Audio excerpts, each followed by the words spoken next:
Jungle. Bonjour à tous et merci de nous retrouver pour ce rendez-vous hebdomadaire sur Sport FM tous les vendredis à partir de 14h. Dans le nid des éperviers DLN2E numéro 15 aujourd'hui, nous décryptons l'actualité des sélections, les joueurs, le staff technique, le COMEX et toute l'ambiance autour et dans le nid des éperviers. Ensemble, nous continuons de sonner la mobilisation et intensifier leur sensibilisation en vue de la reconstruction du football togolais. Au menu du jour, préparatif Cannes 2022 des dames, les éperviers dames sur le départ ce 25 juin en direction de Marrakech pour un dernier stage avant le début de la compétition. La liste définitive des Kaïtomiti publiée, remise officielle des couleurs nationales par Madame le Premier ministre, tout sur les dernières infos des éperviers dames. Éliminatoire Cannes U17 et tournoi UFOA B à Cape Coast au Ghana. Pas de surprise pour le Togo. Les éperviers U17 sont de retour au bercail sans aucun exploit. Quelle leçon peut-on tirer donc de cette participation? Que va devenir ce groupe après la compétition? Et puis, préparatif CHAN 2023, voilà. Nous y sommes. La sélection locale est encore en stage pour fourbir ses armes, bien sûr, en vue de sa rencontre qualificative face au Niger. Dans quel état d'esprit se trouvent les éperviers locaux, justement, pour ces préparatifs? Éliminatoire Cannes 2023, nous y sommes toujours avec les éperviers fanions, toujours en mode réflexion après les 2 premières journées. Quel remède pour engranger le maximum de points en septembre? Ce serait contre l'ogre burkinabé. Et puis, on va dire quoi? Tranche des auditeurs, à vous l'antenne. Dans l'une des éperviers, c'est avec la technique Pélagie Mekoum, la caméra et l'homme à devant pour assurer la migration sur le www.sportfmtg.com et sur les réseaux sociaux, ce serait avec la complicité de Roméo Yetor. Et puis au studio, comme d'habitude, il y a Franck Nounyama et Angelo Folicouin de la rédaction du Sport FM. À la présentation, appelez-moi Aimé Le Bon, DLN2. C'est parti. Angelo Folicouin, bonjour, merci d'être là. Bonjour Aimé, bonjour à tous ceux qui nous écoutent en ce moment. Franck Nounyama, merci d'être là, bonjour. Aimé, bonjour, bonjour chers auditeurs et chères auditrices. Bien, alors on se retrouve encore pour décrypter cette actualité liée donc aux sélections nationales, les différentes catégories. Et on va commencer, si vous voulez, avec le premier sujet, en tout cas, le préparatif Cannes 2022 des dames. Les éperviers dames qui sont sur le départ sur ce 25 juin en direction de Marrakech pour un dernier stage avant le début de la compétition. Angelo, ce sont finalement les vrais stages attendus, les vrais préparatifs attendus? Dans l'idéal, je pense que c'est ce qu'il fallait faire depuis un bon bout de temps, c'est-à-dire permettre à la sélection nationale féminine de se frotter à d'autres sélections sur le continent, histoire de voir exactement où se trouvent les lacunes, les secteurs à pouvoir améliorer et d'autres justement façons de jouer face à l'adversaire. Je pense que cette sélection va dans ce que j'appelle l'inconnu face à la Zambie, à la Tunisie, au Cameroun dans la poule.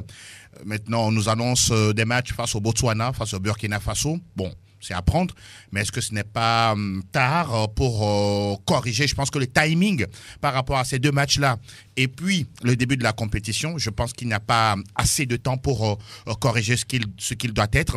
À partir de là, espérons simplement que les joueuses prennent forcément conscience et surtout qu'elles arrivent à mettre en place, par le truchement de la sélectionneur, un projet de jeu capable de faire, pourquoi pas, la différence, parce qu'on aura 3 matchs de poule face au Cameroun, qui semble être l'ogre de cette poule, la Tunisie qui revient après 2 participations, la Zambie également qui va sûrement mettre en place un football physique. Donc, bon, c'est bon à prendre pour le moment. On attend justement de voir les sorties face au Burkina Faso, au Botswana, avant de se projeter sur les matchs de poule. Franck, on parle justement de ces 2 matchs amicaux face au Botswana, au Burkina Faso. Je ne sais pas si c'est vraiment acté avec le Burkina Faso parce qu'il y a donc quelques interrogations là-dessus pour la confirmation de ces matchs-là. Mais c'est bon à prendre en tout cas. C'est des sélections qualifiées pour la compétition, permettre aux Togolaises, après avoir joué ces 2 matchs amicaux, de de monter forcément en régime avant le début de la compétition face à la Tunisie le 3 juillet. Donc, pour le Botswana, l'entraîneur, la sélectionneur Tomiti Kayi a dit que c'était calé, tout était calé. Ouais. Maintenant, face au Burkina Faso, il y a encore un petit doute. Ça va se faire, ça ne va pas se faire, on ne sait pas trop. Maintenant, il va falloir être sur le lieu, à Marrakech d'abord. Le départ, c'est ce 25. Donc voilà, c'est ce qu'on aurait souhaité depuis, permettre aux filles togolaises de pouvoir, s'essayer face à des sélections nationales et non pas des clubs. Un club, la dernière fois, on connaît le résultat, c'était 3-0, si je me trompe. Donc il y a du travail à faire, il y a beaucoup de choses à régler avant le début de la compétition, le 3. Oui, mais est-ce que vous ne pensez pas, Franck, je reste avec vous, ces 5 derniers jours avant donc la compétition, jouer des matchs amicaux avec donc ces sélections qualifiées pour ce tournoi qui sont également sur place. Bon, est-ce que vous pensez que c'est trop rapproché? On aurait pu le faire un peu plus tôt, comme le disait Angelo?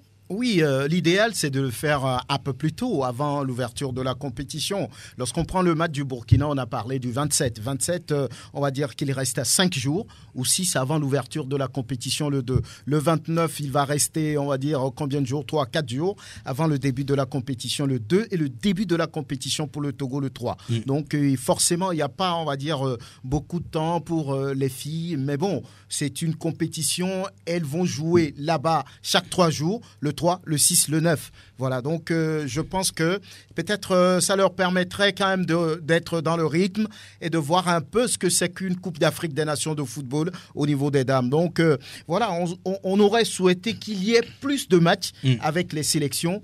Maintenant, jouer ces genres de matchs à 4 jours, je ne sais pas trop. Si le staff technique a accepté jouer ces matchs, j'ai envie de dire que ça ne portera pas préjudice à sa sélection. Voilà pourquoi le staff a accepté. Mais dans tous les cas, il y a également les autres qui ont accepté, c'est-à-dire le Botswana qui est également dans la même situation, qui va jouer donc ce match amical. Le Burkina également qui est donc en place, ça veut dire quand même que on veut jauger les dernières forces avant le début de la compétition véritablement. Ce qui n'est pas mauvais, mais au même moment, il faut avoir des interrogations justes.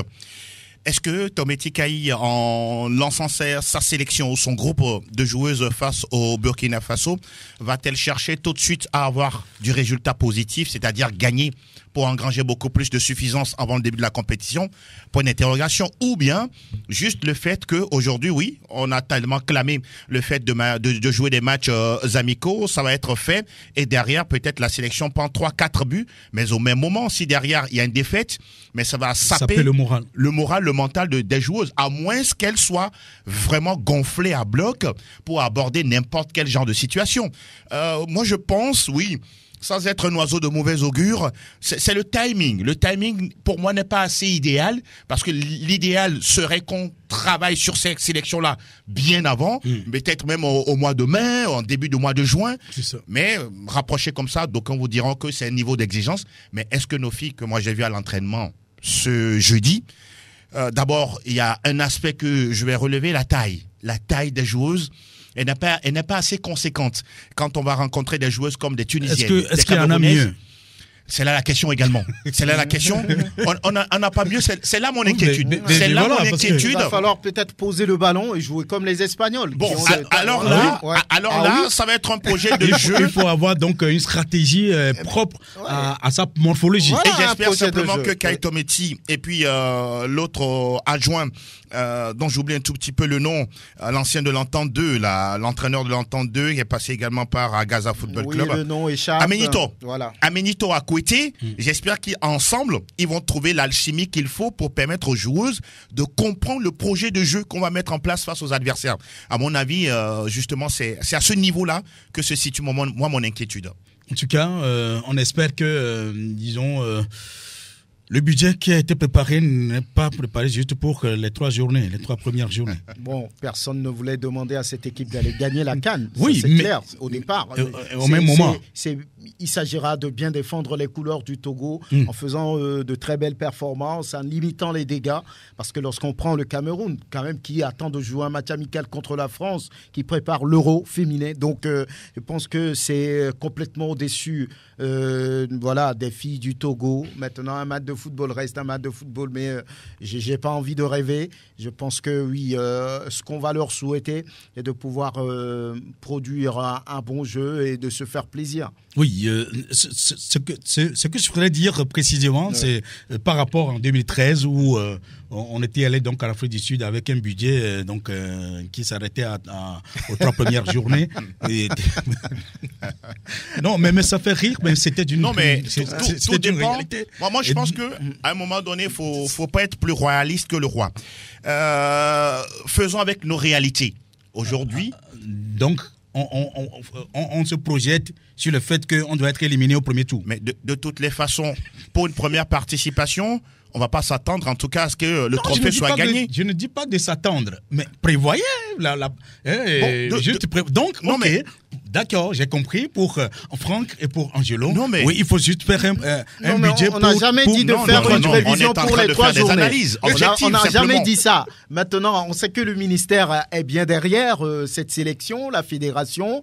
Ça dépend des moyens qu'ils ont à l'heure actuelle. Ça dépend des moyens qu'ils auront, on va dire, sur 2 semaines, sur toute la compétition. Non, je crois qu'à ce genre de compétition, on fait toujours une prévision pour aller jusqu'en finale. Jusqu'en finale. C'est comme ça que c'est fait. Tometi dit par exemple qu'elle veut passer le premier tour, donc on doit prendre en considération ce qu'elle a dit. C'est presque le même message au niveau des joueuses. Donc pour elle, c'est plus de 3 matchs qu'elles veulent jouer en termes marocains. Donc prenons les décisions en conséquence pour ne pas être surpris après. Dans tous les cas, on va espérer que, bien sûr, avec Lydie Bessikama, en tout cas, on sait qu'elle sait prévoir.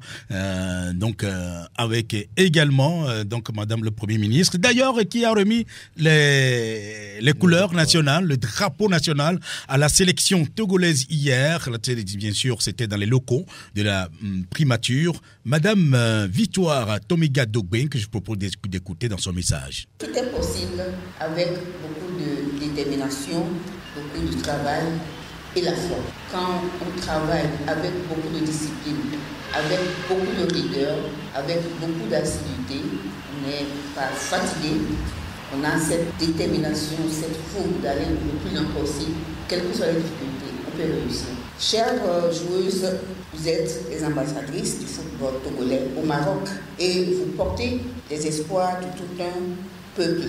Et donc, nous vous demandons, avec beaucoup d'humilité, mais avec beaucoup d'exigence, nous vous demandons d'avoir un comportement irréprochable, en restant attachés aux valeurs de courage, d'unité, de solidarité, d'honneur, de dignité, de respect de l'autre. Vous êtes tout simplement une équipe, chacun a sa place dans l'équipe. Et quand on joue, on peut faire des exploits. Nous vous demandons de rester une équipe, quelles que soient les difficultés qui peuvent survenir lors de votre parcours. Nous vous demandons de faire preuve de discipline, de ténacité et de dépassement de soi, de viser la victoire finale. Ah oui, mais voilà, c'est ce que dit Victoire Tomiga Dogben, justement. Il faut viser la victoire finale. Oui, c'est un chef de gouvernement qui parle, c'est un Premier ministre qui parle à l'endroit de la sélection nationale, à qui elle remet d'ailleurs les couleurs nationales. Ah oui. À partir de ce moment-là, on ne peut pas s'avouer vaincu avant le début de la compétition. Normalement, elle sait que, oui, logiquement, le Togo n'est pas, on va dire, favori sur cette compétition, mais comme je dis, on ne va pas à la guerre en s'avouant vaincu. Lorsqu'on remet les couleurs nationales, c'est tout un symbole, c'est toute une force de la nation. Donc voilà, elle va souhaiter la victoire comme son prénom. Donc maintenant, le reste va se faire sur le terrain. Victoire aux éperviers, et c'est bien sûr le message de Victoire Tomiga Dogben, n'est-ce pas, qui fait de ces joueuses les ambassadrices pour porter, pour être donc l'étendard du Togo justement au cours de cette compétition au Maroc. Discipline, ténacité, dépassement de soi et justement pour aller chercher le Graal. En plus de ces mots, elle parle également que ce soit une équipe, Oui. ça veut dire, quelles que soient les difficultés, de rester soudés. Je pense que c'est quelque chose de très important, surtout quand on est en sélection. Le message est clair. Et il y a d'autres joueuses qui viennent du Maroc, il y en a qui viennent de la France, dont Wedikou et puis Gastalia pour une première sélection au sein des éperviers dames. Et il y a parfois un semblant de clivage qui naît. C'est-à-dire que les joueuses locales qui sont ici, qui se connaissent très très bien, je vais parler de Runjo Tete, je vais parler de Djankale, je vais parler de Ame Amoklou et que sais-je encore, Sama Kudjukalou, ce sont des joueuses qui se connaissent et qui sont souvent ensemble. Il y a déjà une affinité, une complicité qui est née. De l'autre côté, il y a des joueuses qui viennent de l'autre bord où on se dit, tiens, on évolue à un niveau un peu plus élevé, donc quelque part, il arrive parfois de voir les autres de haut. Attention à ne pas justement tomber dans ce genre d'état d'esprit. Parce que là, on parle d'une sélection, on parle d'une équipe.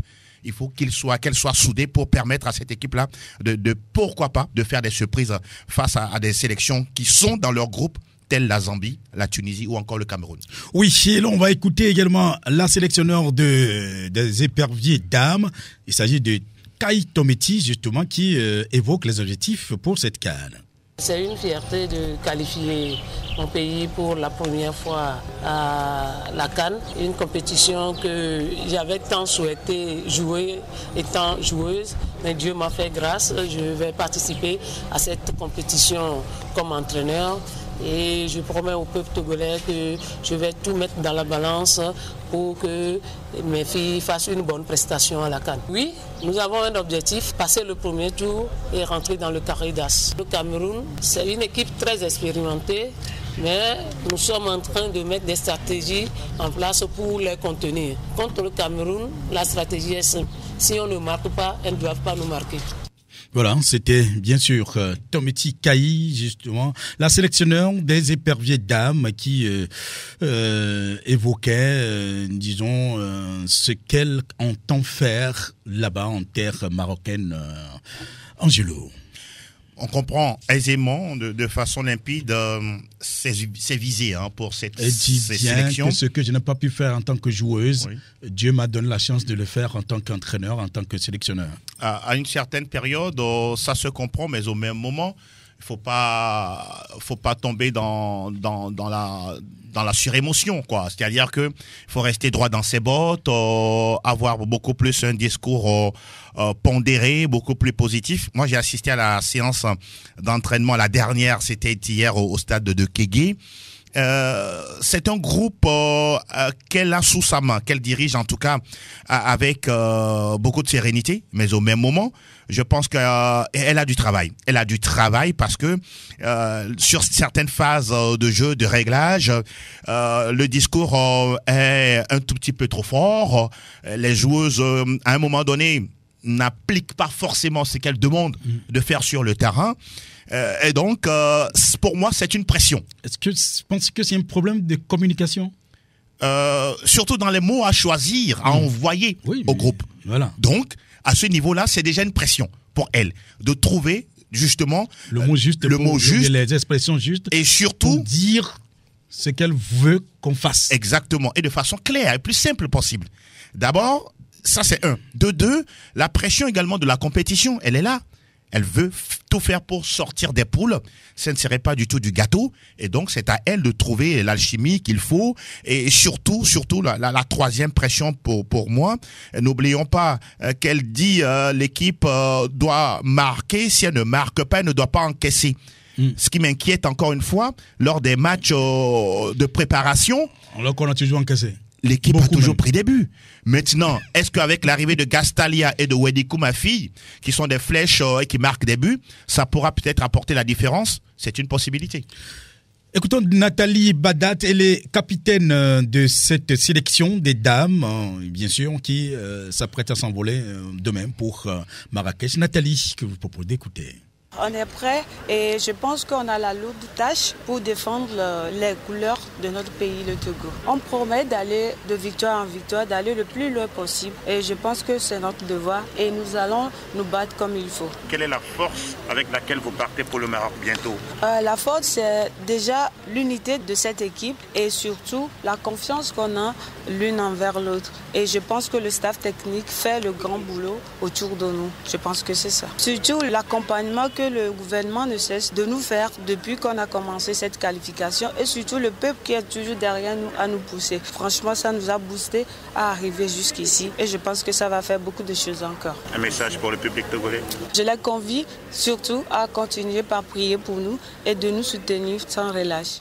Nathalie Badate, bien sûr, c'est elle qui est la capitaine de cette sélection et c'est elle qui a reçu, bien sûr, des mains de Madame le Premier ministre, le drapeau national, justement, qu'elle entend défendre avec, disons, ses coéquipières.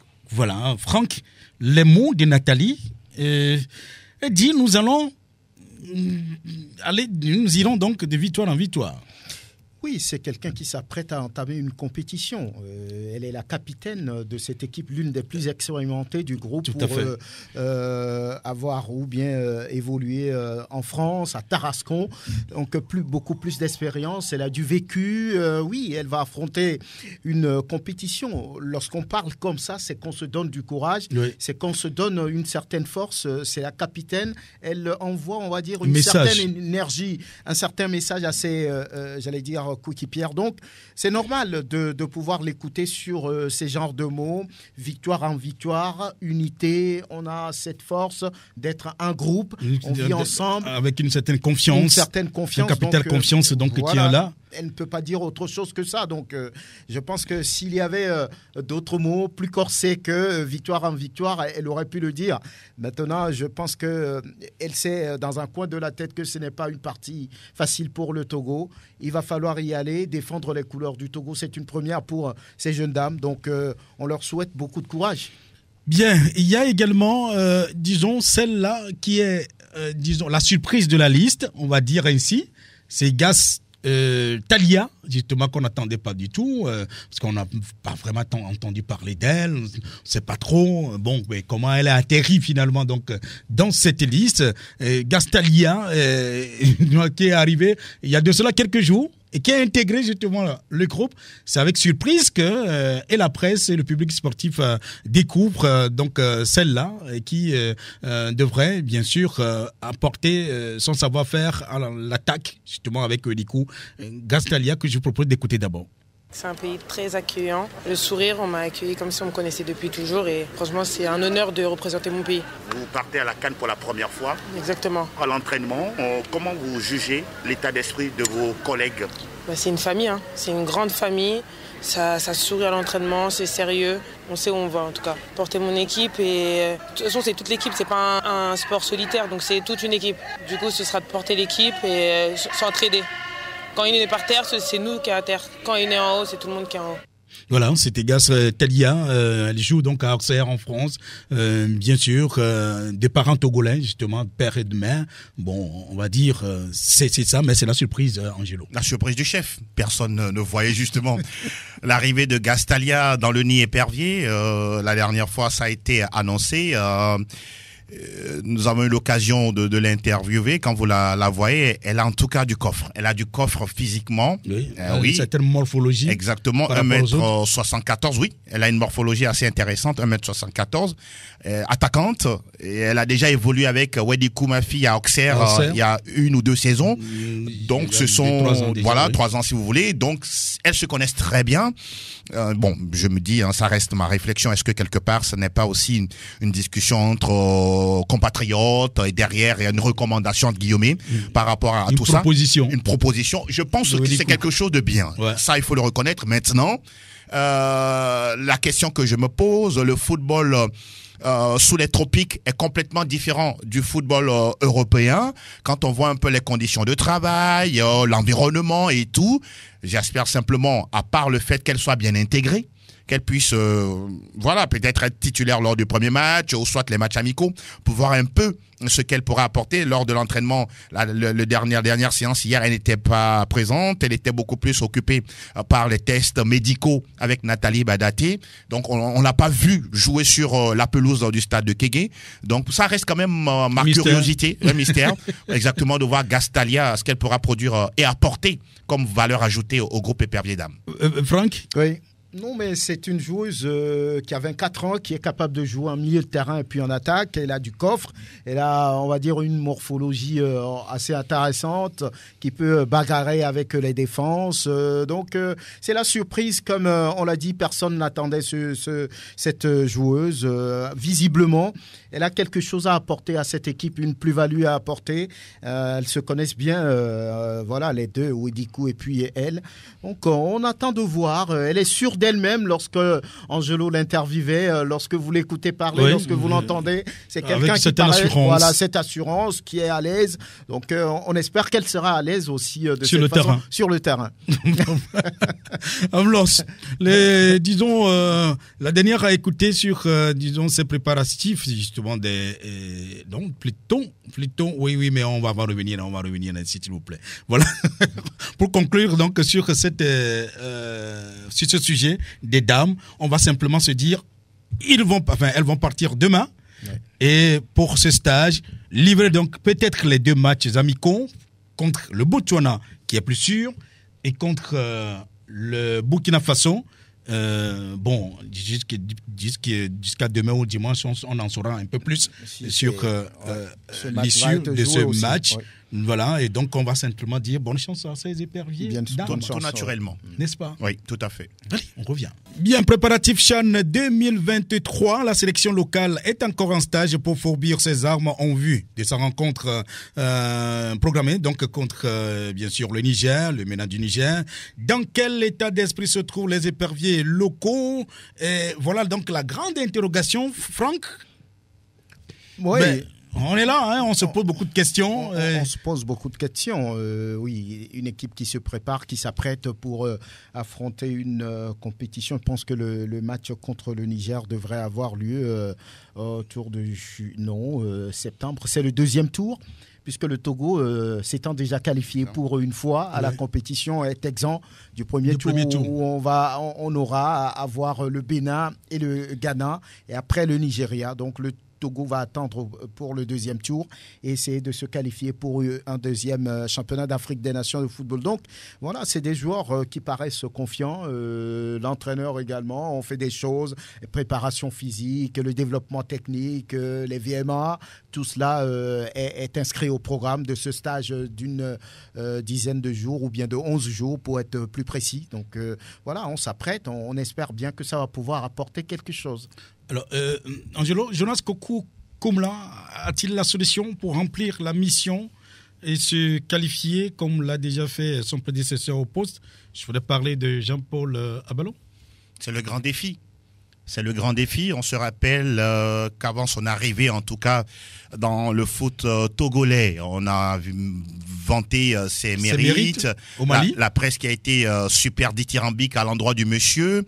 Et aujourd'hui... Oui, mais au même moment, on a vu ce qu'il a fait au Mali. Oui, je ne dis pas le contraire. C'est-à-dire que... Donc, ce n'est pas seulement la presse qui a fait. Bon, de toutes les façons, je parle de notre corporation. Ouais. Voilà, il est arrivé à la SCK. On a vu ce qu'il a apporté comme changement plus ou moins. Aujourd'hui, il est au niveau de la sélection nationale locale. Je pense qu'il a une grosse pression. Maintenant, autant... Cette pression-là, c'est à lui de la transformer, et surtout avec tout le vécu qu'il a déjà dans son parcours, ça devrait le faire. L'autre interrogation qui demeure, c'est l'état de forme de toute l'équipe.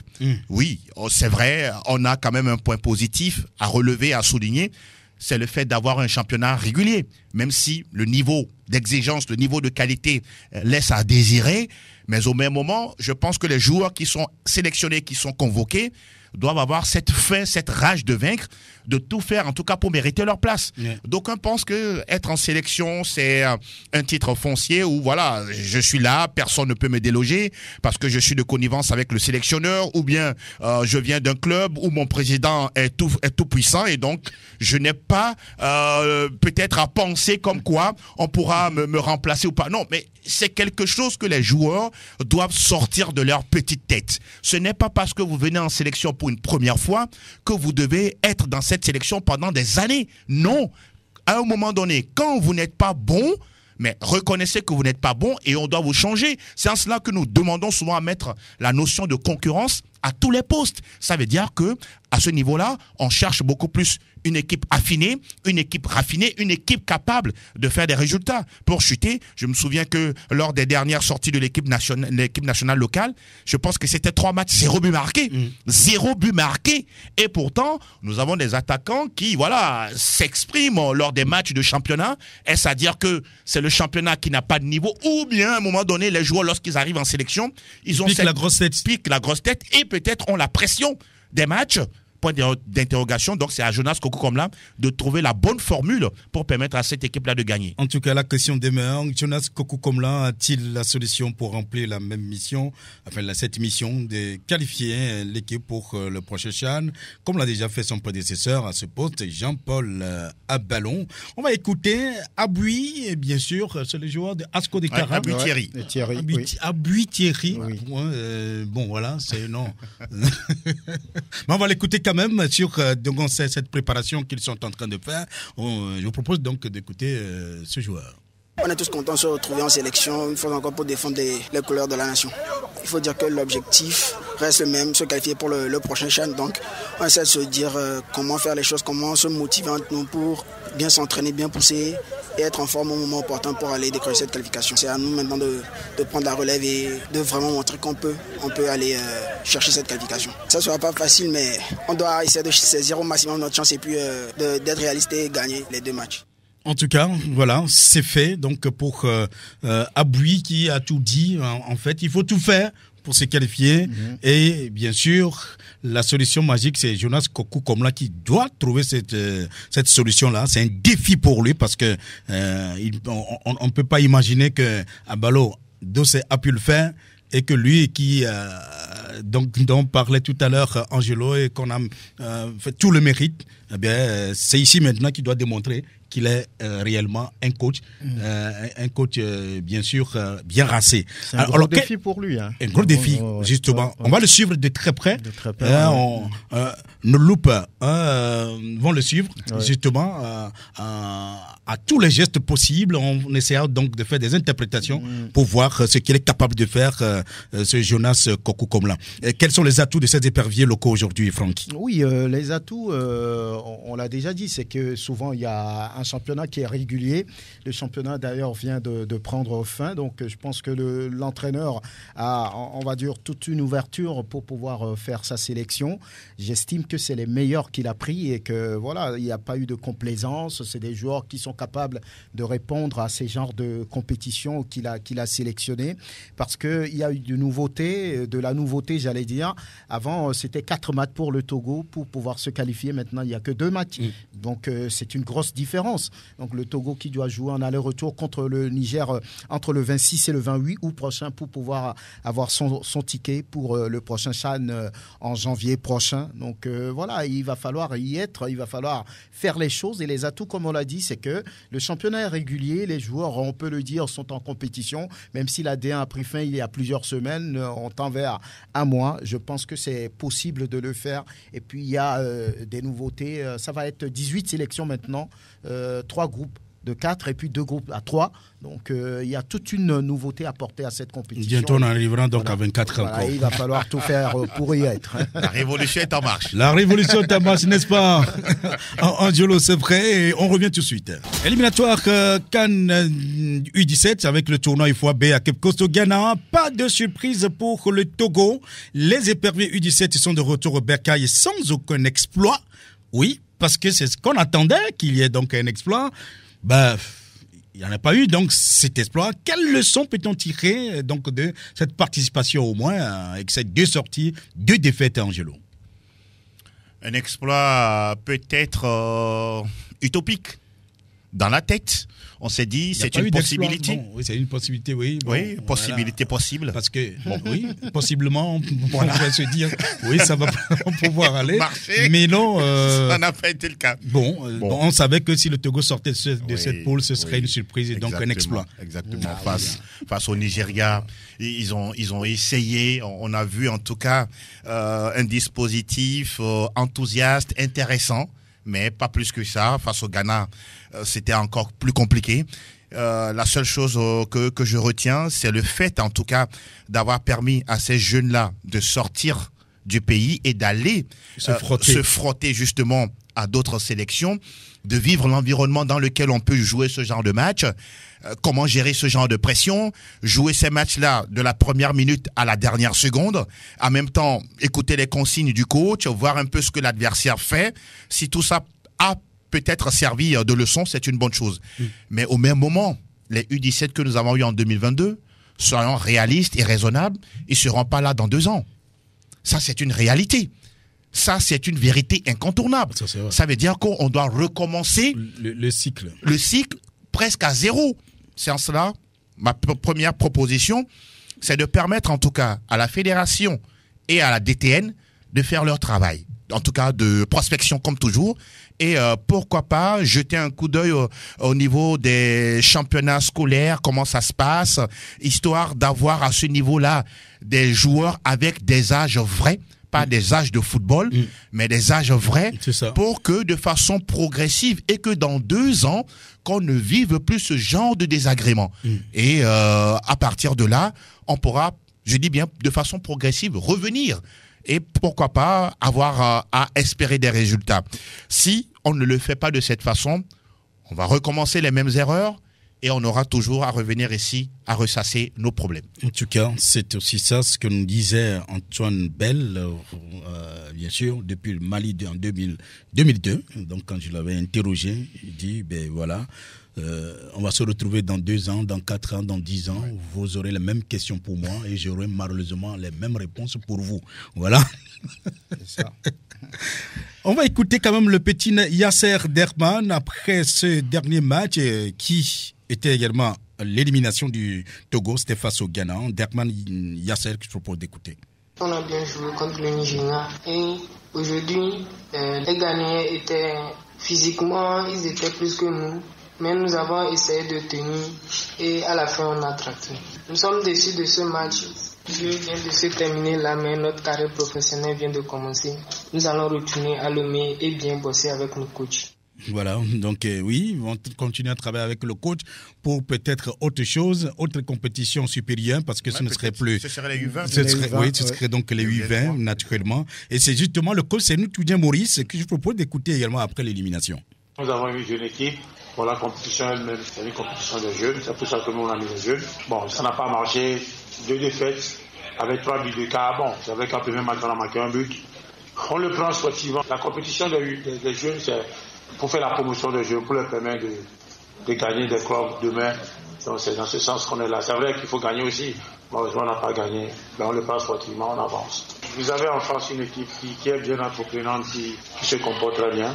Ça fait que c'est l'équipe adverse qui nous a peut-être poussé dans nos derniers retranchements. Nous croyons repartir de façon posée, en attaque placée, ça n'a pas marché. Les pressings sont beaucoup plus compliqués pour nous, on n'arrive pas à sortir le ballon. On n'a pas désespéré, on n'a pas abandonné. On a continué à bosser. La preuve, on a fait 45 minutes sans encaisser de but. Peut-être en 2e mi-temps où ça a lâché un peu. Voilà, c'était Maurice Ntoudien, bien sûr, pourtant il avait promis l'exploit là-bas donc au Ghana, mais bon, les réalités donc du terrain étaient tout autres, on va pas le brûler Ntoudien. Oui, il savait avant de faire ses sorties, il savait forcément que oui, le Togo n'avait pas les armes nécessaires pour lutter face au Ghana et face au Nigeria qui constituent sur le continent des ogres par rapport à ces genres de compétitions. Donc voilà, et lorsque vous écoutez le jeune Yasser Derman, le Nigeria a été le Ghana, a été plus physique que nous.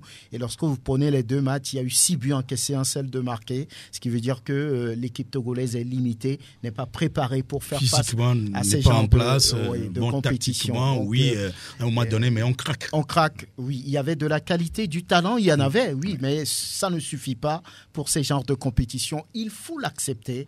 Retravailler à partir de la base. C'est ça l'éternelle question qu'on soulève. Quand j'entends par exemple Afouati de Passage à Lomé qui dit il faut accepter aujourd'hui repartir à la base, mettre les moyens pour pouvoir permettre au football togolais de grandir. Donc il n'y a pas de secret, il n'y a pas d'autre solution que de mettre en place un championnat de jeunes pour permettre à ces talents de pouvoir éclore, de pouvoir s'aguerrir avant ces genres de compétitions. En tout cas, en football, il n'y a pas de magie, c'est aussi ça, c'est simple. Oui, il faut savoir se préparer. Dernier sujet à décortiquer, éliminatoire Cannes 2023 avec les éperviers Fagnon. Toujours un mot de réflexion après les 2 premières sorties. Un petit point obtenu après 2 sorties, je le disais tantôt. Quel remède pour engranger le maximum de points en septembre contre l'ogre burkinabé? C'est la grande interrogation. Mais avant donc d'aller là, nous allons écouter Jen Dakonam, le capitaine dans cette sélection, après, disons, le second match perdu contre le Cap-Vert. Écoutons-le encore une fois. Le discours était de donner la meilleure version de notre équipe. On l'a quand même un peu prouvé à Lomé, mais la déception elle est énorme parce que là j'ai pas senti mon équipe. On a tout dit, on a tout fait, on a tout préparé pour rentrer bien dans ce match, mais je crois que nous sommes mal rentrés dans le match. J'ai pas d'explication parce que tout a été fait. On était dans de bonnes conditions, on a tout essayé, on a fait des réunions, on a tout dit. On a parlé de l'importance de ce match qui était très important pour nous. Mais au finish, on est rentré mal dans le match. Voilà, c'était Jen Dakonam, le capitaine de la sélection togolaise. Et juste derrière lui, Paulo Duarte, le sélectionneur du Togo. Après, justement, ce match, on l'écoute. Je pense qu'il n'y a pas encore une justificative pour le très mauvais match, très mauvais première mi-temps, un très mauvais match collectivement, à exception de 1 ou 2 joueurs, Maxime. Franchement, pas compris. Pas compris l'apathie, l'indifférence, la passivité, la faute de qualité de notre match. Un match complètement opposé du premier match contre l'Extasine et tous les autres matchs qu'on fait dans cette dernière 5-6 mois, qu'on a gagné à jouer beaucoup. Malheureusement, l'équipe n'est pas là. Une équipe sans aucune idée de jeu, sans aucune agressivité, sans aucun spirit collectif contre un Cap-Vert qui a contrôlé sans courir beaucoup, il faut le dire. Sans courir beaucoup, non, sans beaucoup de rythmique. Voilà, Paulo Duarte, le sélectionneur des éperviers du Togo, pas plus que son capitaine, Jen Dakonam, finalement, c'est la même rengaine. Ça n'a pas du tout marché là-bas, bien sûr, Franck. Oui, lorsqu'on avait en face pour la première journée une sélection, on peut le dire, à notre portée, et qu'on a pu battre, je pense qu'on a traîné cette pression avant d'arriver au niveau de Marrakech pour ce match contre le Cap-Vert. Donc, lorsque vous écoutez le capitaine, il dit qu'il voulait montrer la meilleure version de cette équipe nationale, mais ce n'était pas le cas. La déception est énorme. Et il dit qu'il n'a pas senti son équipe. Donc, ça veut dire que l'équipe togolaise n'a pas tourné comme il faut. Elle n'a pas existé. N'a pas existé. Et l'entraîneur qui dit à la rue. Il n'y a pas de justificatif. Il n'y a pas de justificatif, c'est un mot très fort. Que c'est le plus mauvais match depuis qu'il est là, apparemment. Et pas d'envie, pas d'agressivité, il n'y avait pas de rythme. Alors, qu'est-ce que l'équipe est allée chercher là-bas ? On va se demander. Parce que là, c'est quand même une équipe qui joue depuis pratiquement 1 an. C'est un groupe qui, là, même si on parle de nouveaux venus, qui a déséquilibré le groupe, je ne sais pas trop. Donc, ils ont fait le diagnostic. C'est à eux de pouvoir se préparer, de voir ce qu'il ne va pas avant septembre. Or, septembre, c'est dans le corner. Il faut vite réagir, trouver rapidement des solutions. Sinon, s'il n'y a pas autre chose en septembre, c'est que la Côte d'Ivoire 2023, adieu. Oui, la remise en cause de Paulo Duarte suffit-elle pour résoudre le problème, Angelo ? Je me pose la question. Remise en cause, je me dis c'est à 2 niveaux. D'abord sur le choix des joueurs et puis sur le projet de jeu. Sur le choix des joueurs, C'est en cela je demande à Paulo Duarte de faire preuve d'humilité et de responsabilité. Responsabilité en ce sens que Paulo Duarte, en tant que le patron, le numéro 1 de cette sélection... Mais dans tout le cas, il avait déjà reconnu qu'il est responsable de cette mauvaise prestation. Oui, je vais évoluer en disant ceci. Quand je parle de responsabilité, c'est le travail à faire avec Serge Akakpo. Celui-là qui est le manager général de l'équipe. Celui-là qui, en tout cas entre guillemets, a cette mission d'aller prospecter, proposer des joueurs pour le sélectionneur. Ouais. On a l'impression que les joueurs que nous avons aujourd'hui en sélection, malheureusement, ce sont... Les nouveaux venus surtout. J'ai l'impression que ce sont des joueurs qui n'ont pas le niveau. Oui. Sortons le mot. Ils n'ont pas le niveau parce qu'à un moment donné, lorsque vous évoluez à un certain niveau et que vous arrivez en sélection, vous pouvez perdre 3, 4, 5-0 sur le terrain, mais quelque part, on pourra reconnaître que vous avez joué. Vous avez bien joué, mais vous n'avez pas gagné. Vous vous êtes lâché, vous vous êtes donné dans le match. Mais la dernière fois, face au Cap-Vert, on a l'impression qu'ils avaient démissionné. Et c'est ça le problème.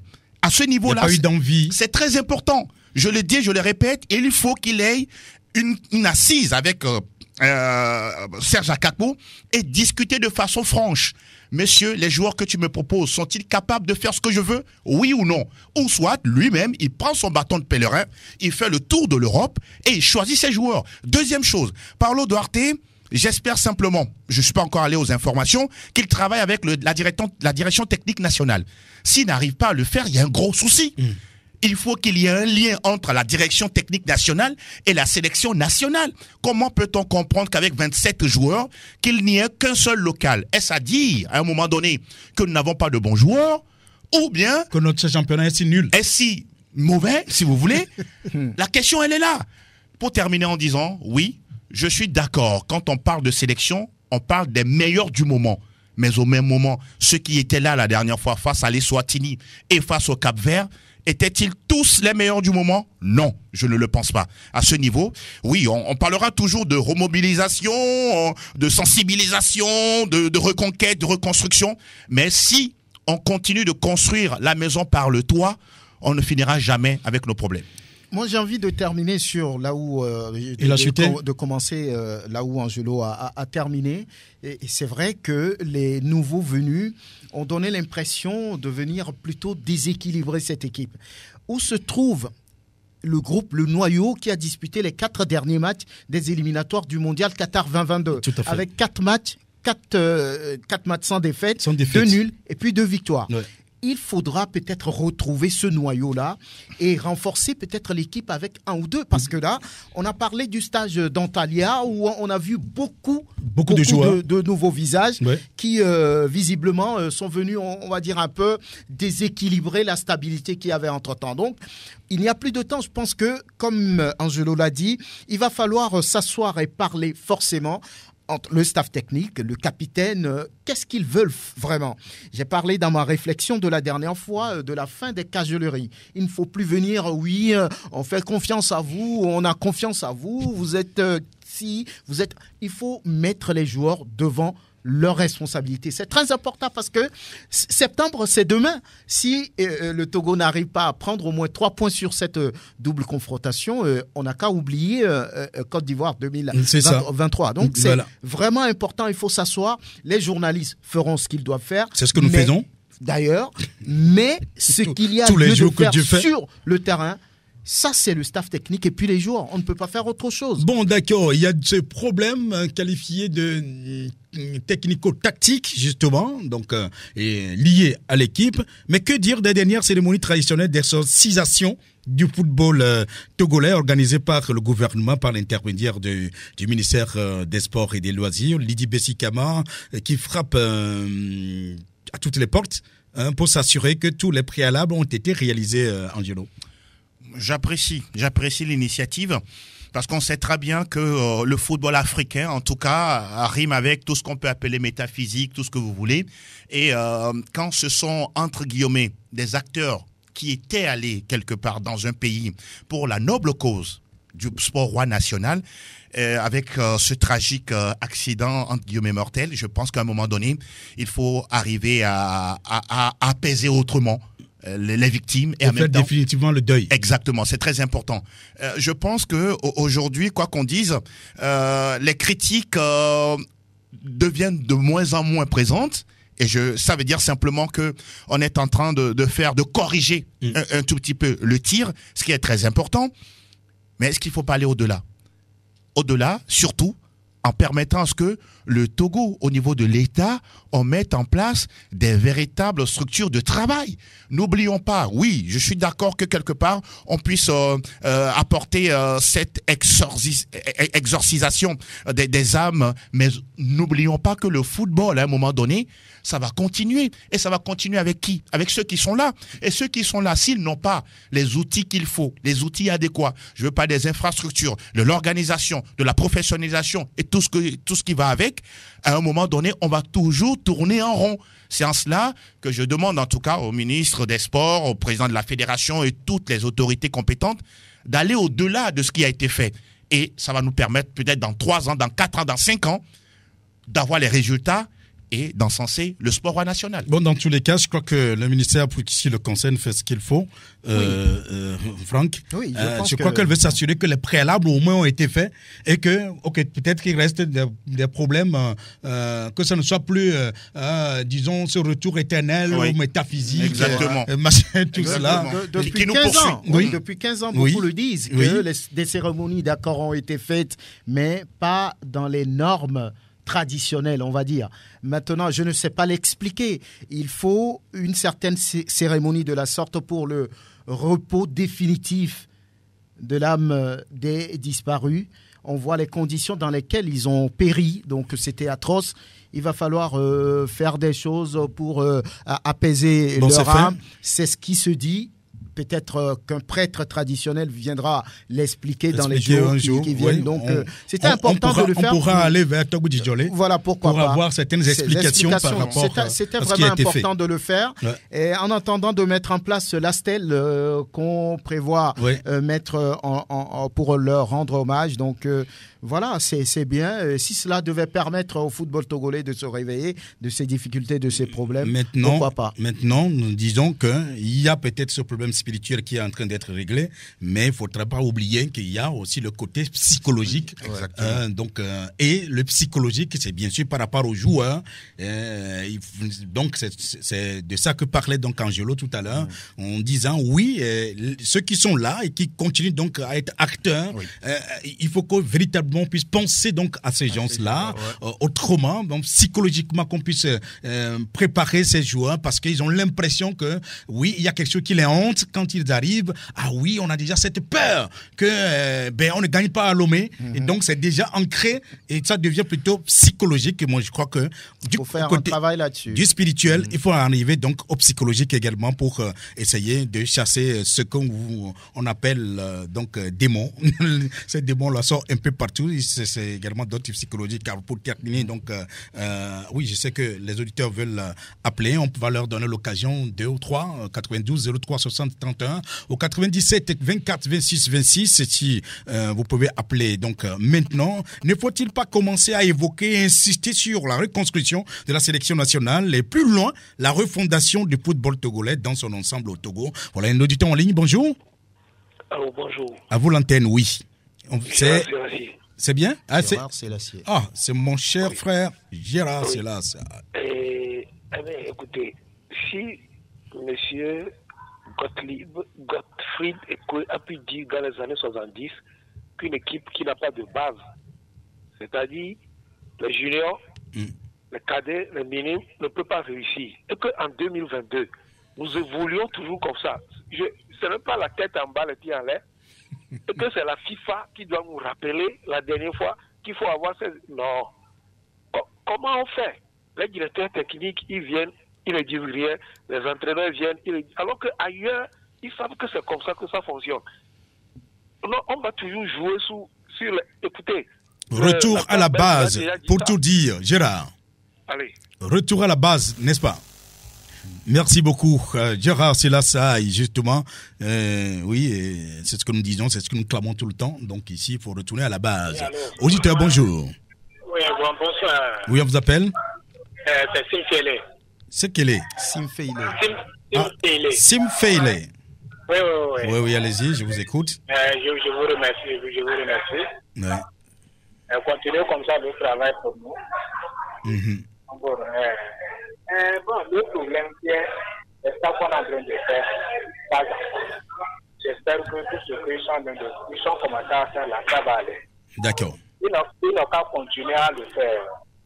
Ok. Parce que si quelqu'un va au combat et qu'on lui dit là-bas, où ça peut faire son âme là, c'est autre chose. Merci beaucoup. Une fois, il y avait pour quelqu'un, un grand là-bas, il parlait de quoi, le terrain, quelque chose que les gens veulent que quoi, ils n'ont qu'à payer, on n'a qu'à lui payer 25 millions. Je ne sais pas, pour ça aussi, c'est fait ou bien comment. Non, en fait, le problème de Moustapha Bodé est bien clair. Les 25 millions qu'il réclame, ce n'est pas par rapport au travail qu'il a fait comme d'abord en tant que intendant, parce que ce n'est pas lui le préparateur psychologique ou spirituel. Lui, il était intendant. Il réclamait ces 25 millions par rapport à la Coupe du Monde où les joueurs avaient fait de la grève pour avoir 50 millions. Il estime que si on a donné 50 millions donc aux joueurs à l'époque, que lui, en tant qu'intendant, il avait droit à la moitié, donc à 25 millions. C'est les 25 millions-là qu'il réclamait, en fait. D'accord. Merci. Il n'a qu'à continuer à le faire. Semfele, merci beaucoup. Merci. Oui, voilà. Oui. Alors, c'est fini, hein? Oui, on clôture comme cela, mais pour conclure, Franck Nounyama, la grande question, je le disais, on va revenir là-dessus, hein, c'est ne faut-il pas commencer à évoquer et insister sur la reconstruction de la sélection nationale? Oui, c'est une question qui est toujours d'actualité, puisque il y a des problèmes qu'il faut corriger. Pour les corriger, il va falloir penser à la reconstruction, aller travailler beaucoup plus à la base. Merci Angelo. L'on dit souvent que c'est au bout de l'ancienne corde qu'on tisse la nouvelle. Donc vivement qu'on puisse réfléchir à d'autres paramètres en ce qui concerne la reconstruction, la refondation du football national. Je pense que la prochaine fois, on aura des éléments assez soutenus pour développer tout ça. Merci beaucoup Angelo d'être là. Franck, merci. Ça a été un plaisir. C'est pour ce plaisir renouvelé. En tout cas, merci à vous auditeurs également. Merci à Pélagé Mekoum qui était donc à la technique. Et merci à Eloma Dovon, voilà, qui a assuré la migration vers les réseaux sociaux. Je m'appelle Aimé Lebon. Au revoir.